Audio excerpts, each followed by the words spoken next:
Nothing illustrates the dangers of derivatives as weapons of mass financial destruction in a manner that a story can illustrate it. And no story better than the Volkswagen story to tell you how devastating that really can be.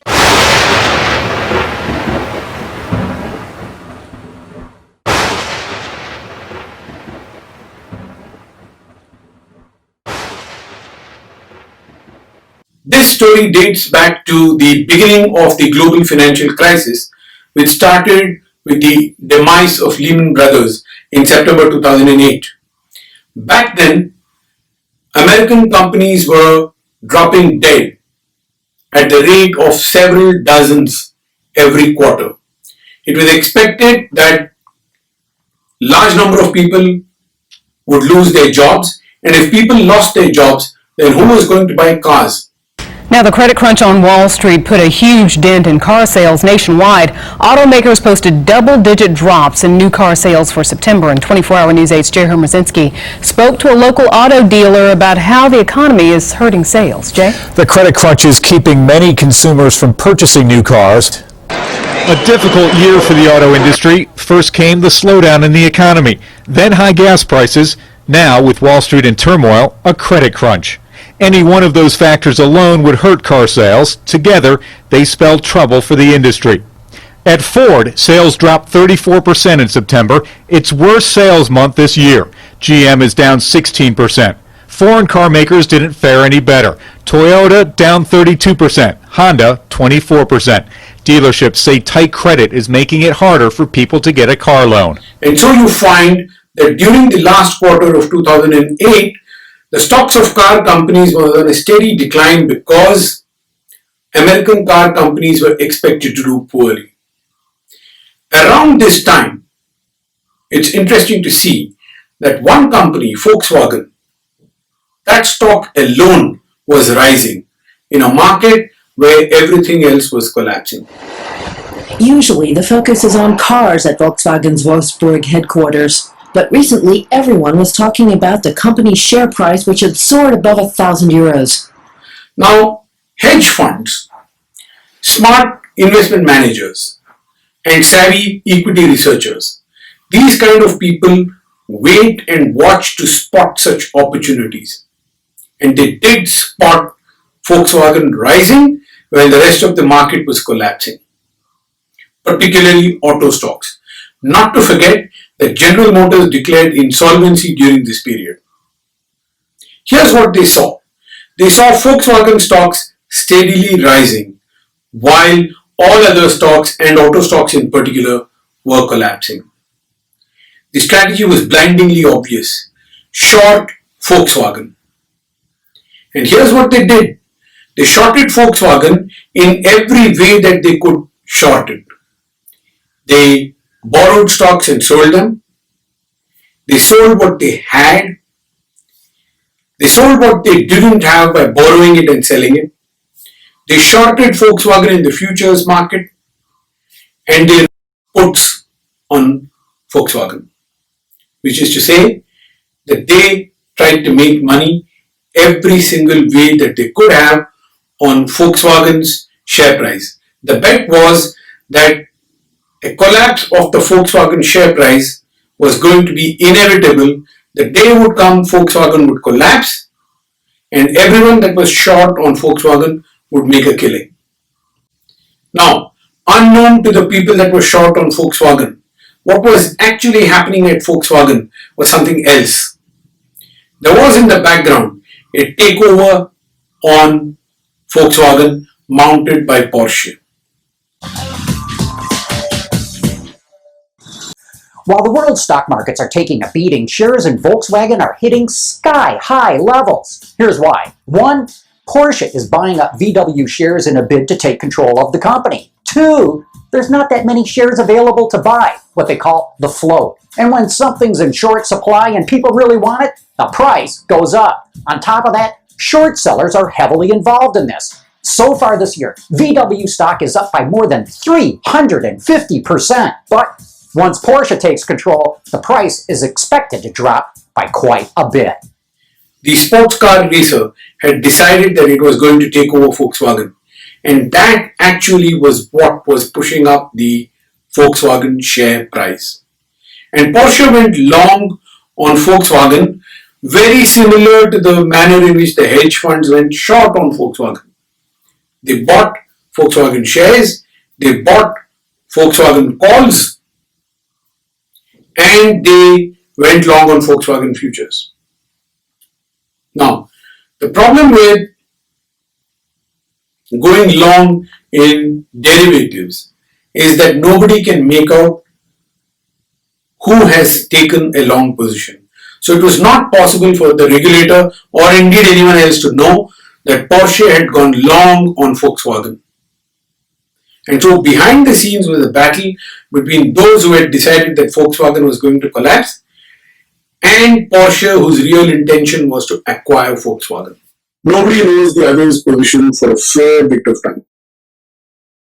When do they come to know? On settlement date. Why?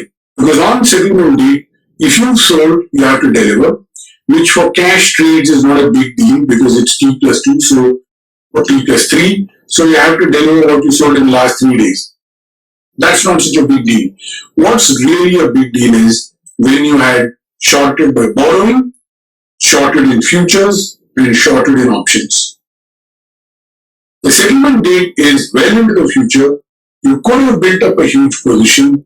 There could be a big price difference. Eventually what happens with all these trades is, come settlement date, you have to square your position. You have to be able to deliver or pay up your losses. Now, on settlement date, Porsche wanted delivery of stocks because their real goal was to take over Volkswagen. Now, when Porsche demanded delivery of stocks, the persons who were short on Volkswagen didn't actually have them. In the normal course of events, those that made losses write out a check to those that made the gains. But Porsche was not interested in collecting the gains. Porsche was interested in getting delivery of shares. And so the short sellers were forced to go into the market and look for shares. And when they went in to look for shares, there were no shares to be found. Everything was cornered by Porsche in excess of 84% of the floating stock of Volkswagen.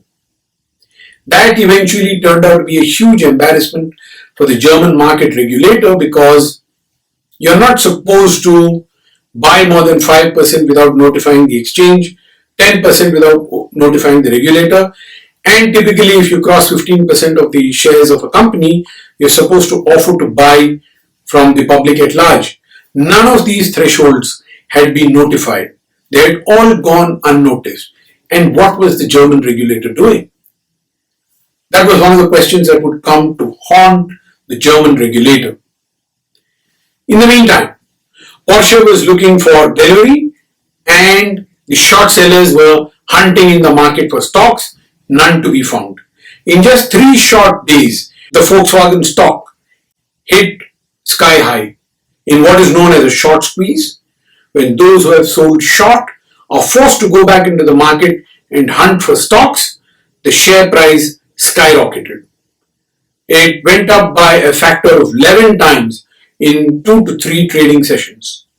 The total gain made by Porsche on their positions aggregated about $15 billion, which means that the firms on the short side had lost approximately $15 billion.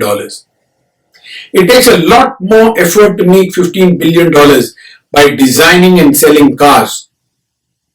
And here, Porsche had made that kind of money just sitting behind a trading terminal and having capital to place. Now, the short sellers were forced into positions close to insolvency.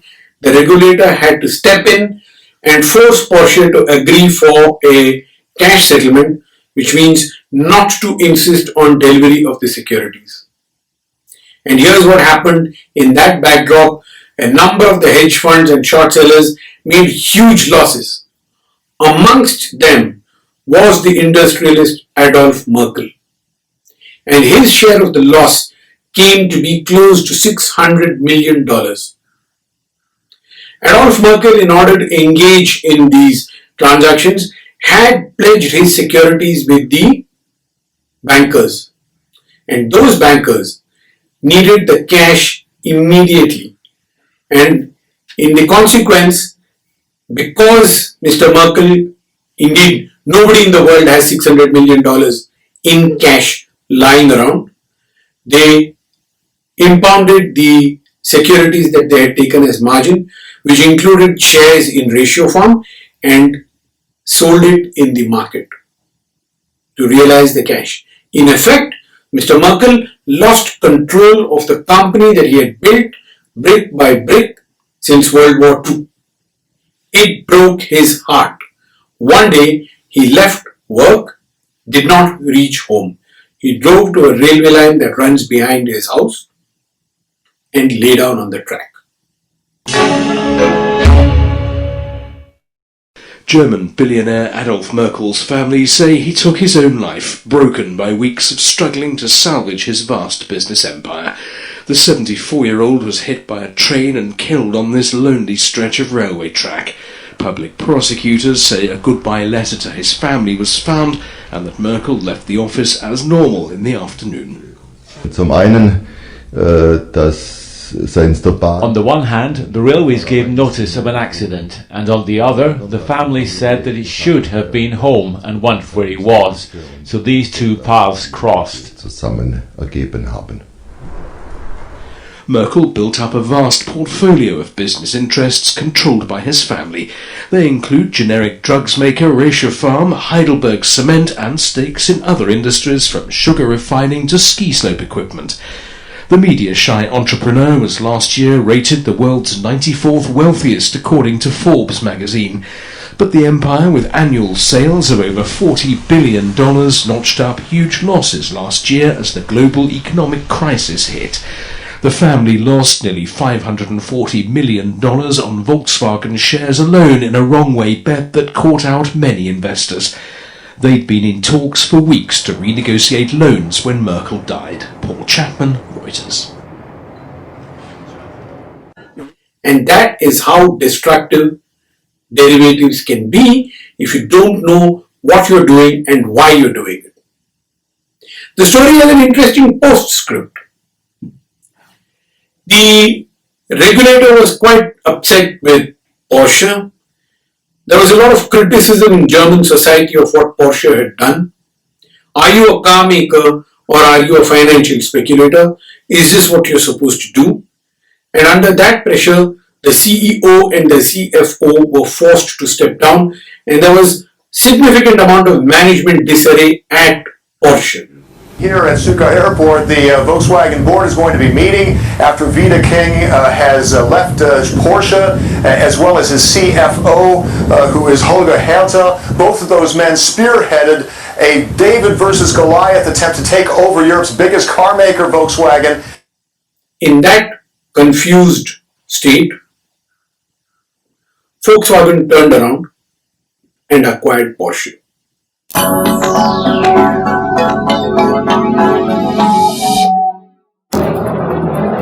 The race is on. The Volkswagen Group puts small and mid-sized cars on the road, expensive luxury cars, and commercial vehicles, and now Porsches too. Porsche's CEO was forced to make way for the VW takeover. We're going to generate growth. That means not just safeguarding jobs, but also creating new ones. Turning Volkswagen into a truly global company, which has long been the dream of Ferdinand Piëch, VW's supervisory board chairman and co-owner of Porsche. Now it looks as if his vision may become reality. Bringing to close one of the dramatic global events in the world of derivatives triggered by the global financial crisis. Thank you.